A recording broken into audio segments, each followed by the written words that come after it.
This is a picture of Annie Chapman, Jack the Ripper's second victim. Her life before she was murdered is one of the saddest I've come across. She was born in 1840 as Eliza Ann Smith, but later known as Annie, to George Smith, who was in the 2nd Regiment of Lifeguards, and Ruth Chapman in Paddington, London.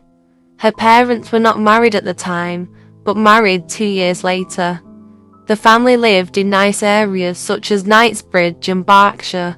However, the family suffered great loss. Eliza had lost several siblings, and her father took his own life when Eliza was only a teenager. Drink soon became a crutch for the Smith family, and Eliza had started drinking at a young age. In 1869, Eliza married her cousin John Chapman, a coachman. At the time of their marriage, they were both living at 29 Montpellier Row in Brompton.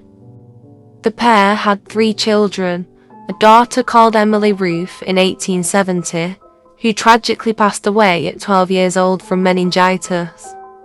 Then Annie Georgina in 1873, and finally a son in 1880 called John Alfred.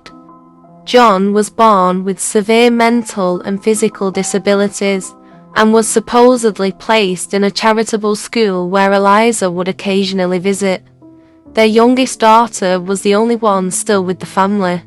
In between their 3 children, it was also reported that Eliza had other children that passed away at young ages. However, all this tragedy led to the pair's drinking habits to intensify, eventually leading to the consensual split around 1884. Her ex-husband kept custody of their remaining child.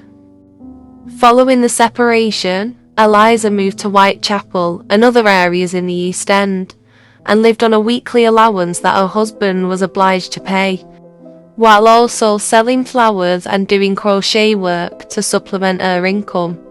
Her ex-husband passed away in 1886 on Christmas Day from liver cirrhosis and edema. He was 42 years old. After the payments stopped, it's said that she turned to adult work, but this claim is disputed. She found shelter in common lodging houses.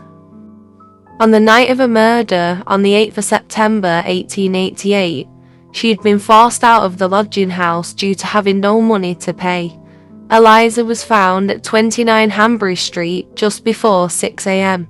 by an elderly resident called John Davis. It's thought that she'd been strangled before her throat was cut. Not only that, her uterus and part of her bladder were missing. Eliza was laid to rest at Manor Park Cemetery.